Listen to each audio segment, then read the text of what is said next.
रामगढ़ नाम के गांव में राघव अपने माँ पिताजी के साथ रहता था। राघव के माँ पिताजी गांव में ही मजदूरी किया करते थे और उसे जो कुछ भी मिलता था उससे अपने परिवार का गुजारा किया करते थे। राघव 12वीं कक्षा में पढ़ता था। ऐसे ही एक दिन स्कूल छूटते ही एक लड़का माजा पी रहा था, तो उसे देख राघव को भी माजा पीने का मन करता है। तो वो घर आकर शाम के समय पिताजी घर आते ही अपने पिताजी सुधीर से, पिताजी मुझे कुछ पैसे चाहिए। पैसे? क्या कुछ काम है बेटा तुम्हें? पिताजी मुझे वो बोतल वाला मैंगो जूस पीना है। हमारे कॉलेज के कई सारे बच्चे पीते हैं हर रोज, मुझे भी पीना है। दिखने में इतना अच्छा होता है तो टेस्ट भी उतना ही होगा ना। बेटा लेकिन मेरे पास तो अभी कुछ पैसे नहीं है, मैं तुम्हें बाद में दिलाऊंगा। अब तुम अपनी पढ़ाई पर ध्यान दो। तुम पढ़ लिख जाओगे ना तो तुम्हें किसी चीज की कोई कमी नहीं रहेगी। पिताजी मुझे भी बच्चों की तरह रहना है, खाना पीना है, उनके जैसा रहना है। आप हमेशा ऐसे ही कहते हो और मुझे कुछ नहीं मिलता हमेशा। अपने पिताजी से ऐसे बात करते हैं भला? यहाँ पापा को हाथ मुंह धोने दो। और हाँ, तुम्हें माजा ही पीना है ना, तो मैं तुम्हें कल घर पर ही बना कर दूंगी। नहीं माँ, मुझे नहीं पीना घर का वो मैंगो जूस, मुझे वो खरीद कर ही चाहिए। बेटा तुम्हें हमारे हालात पता है ना, हम कितनी मुश्किलों से अपना गुजारा करते हैं, फिर भी तुम्हारी ये जिद। हाँ हाँ मुझे सब पता है माँ, लेकिन मुझे अभी के अभी पैसे चाहिए, बस मुझे और कुछ नहीं सुनना। ऐसा कहकर राघव गुस्से से बाहर चला जाता है। राघव के माँ पिताजी मजदूर थे, लेकिन राघव को उन्होंने बड़े ही लाड़ प्यार से संभाला था। वो बहुत होशियार था, लेकिन कभी कभार अपने हालात के बारे में सोच उसे गुस्सा आ जाता था। उसे गुस्से से बाहर जाते देख सुधीर उसे आवाज लगाते हुए, राघव राघव, अरे यहाँ आओ बेटा, ऐसे गुस्सा नहीं करते बेटा। सुधीर के बुलाने पर भी राघव वहाँ पर नहीं जाता और वो गुस्से से बाहर चला जाता है।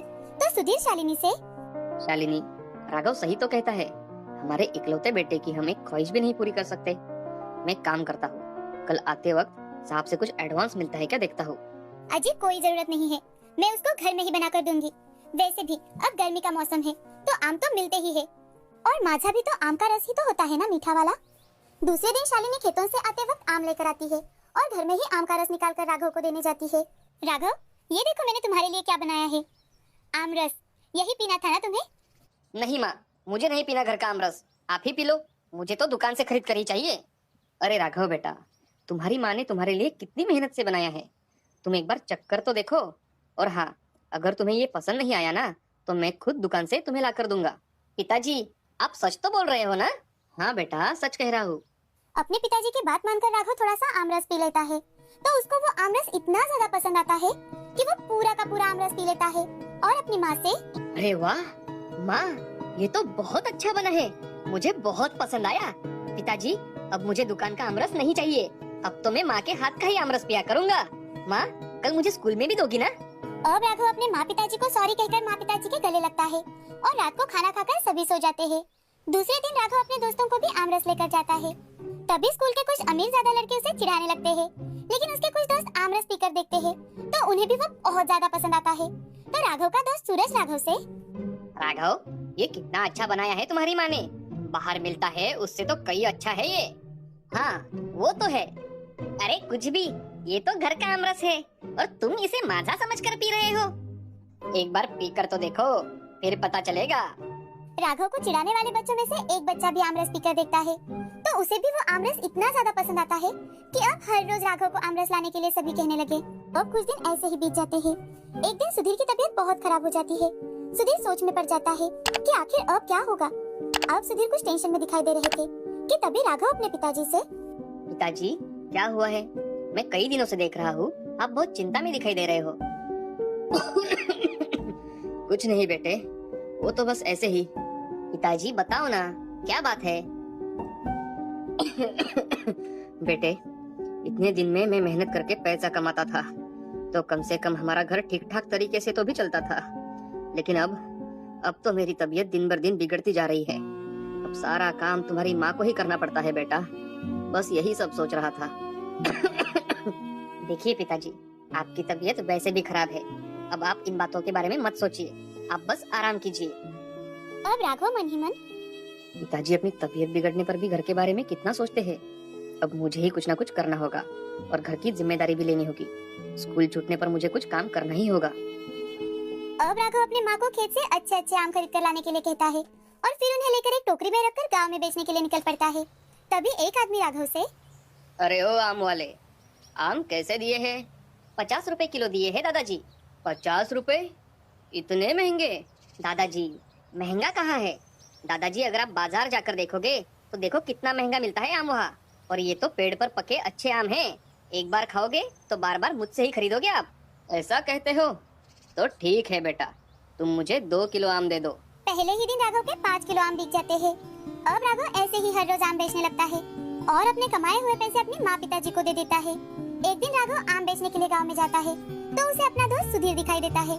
तो सुधीर राघव से, अरे राघव, ये तुम क्या कर रहे हो? अरे सूरज, पिताजी की तबीयत अब कुछ ठीक नहीं रहती, तो मैंने सोचा अब एग्जाम भी खत्म हो चुकी है और जल्दी छुट्टियां भी शुरू होगी, तो क्यों ना उनकी कुछ मदद कर दूं। अच्छा ठीक है, तो तू एक काम क्यों नहीं करता? तू आम से अच्छा आम रस बनाकर बेच, इसमें तेरा बहुत फायदा होगा। और वैसे भी आंटी कितना अच्छा आम रस बनाती है, उसकी टेस्ट तो आज भी मेरे मुंह में घुल रही है। अरे हाँ सूरज, मैंने तो इस बारे में सोचा ही नहीं।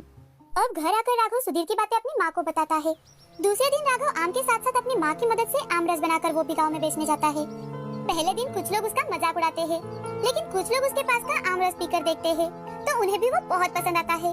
राघव 5 रुपए में 1 गिलास आम का रस बेचता है तो उसे देख एक गाँव का आदमी, ये देखो भाई, आम रस बेचता है।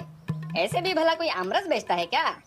आम रस तो बोतल का ही एकदम टेस्टी होता है। तो राघव उसकी तरफ ध्यान ही नहीं देता। अब राघव के दोस्त अपने माँ पिताजी के साथ राघव के पास आम रस पीने के लिए भीड़ करते हैं। उन्हें भी वो बोतल के आम रस से कई ज्यादा पसंद आता है। अब राघव हर रोज बहुत सारा आम रस बनाता और बेचने के लिए गांव में आता। वो गांव में आते ही उसका आम रस खत्म हो जाता था। अब राघव की माँ के हाथ से बना आम रस उसके गाँव के साथ साथ बाजू के गाँव में भी फेमस होने लगा। इतना ही नहीं, अब राघव की माँ मजदूरी छोड़ राघव के साथ ही जाने लगी। धीरे धीरे राघव के पास थोड़े बहुत पैसे जमा हो चुके थे तो उसने उन्हीं पैसों से एक दुकान खरीद ली। तभी वो राघव पर हंसने वाला एक आदमी राघव की दुकान पर आकर, अरे बेटा, मैंने तुम्हारे आमरस पर तुम्हें चिढ़ाया था, लेकिन आज मेरे बेटे के बताने पर मैंने इसे चख कर देखा तो सच में तुम्हारे आमरस के सामने सब फीका है। बहुत टेस्टी है तुम्हारा आमरस। धन्यवाद काका, ये मेरी माँ के हाथ का बना आमरस है, इसे तो टेस्टी होना ही था ना। राघव और वो आदमी बातें कर ही रहे थे कि तभी गांव का एक दूसरा आदमी राघव के पास आकर उससे, अरे राघव, 10 दिन बाद मेरी बेटी की शादी है, क्या तुम मुझे 500 ग्लास आमरस दोगे? जी चाचा जी, जरूर मिल जाएगा, आप चिंता मत कीजिए, लेकिन हाँ, आपको कुछ पैसे एडवांस देने होंगे। अरे हाँ जरूर बेटा, ये लो 5000 रुपए एडवांस। राघव वो पैसे ले लेता है और अपनी जिंदगी की इतनी बड़ी पहली ऑर्डर भी वक्त पर पूरी करता है। अब धीरे धीरे कर शादी या फिर पार्टीज में आमरस के ऑर्डर राघव को ही मिलने लगे। पार्टीज में वो बोतल भरकर आमरस देता था।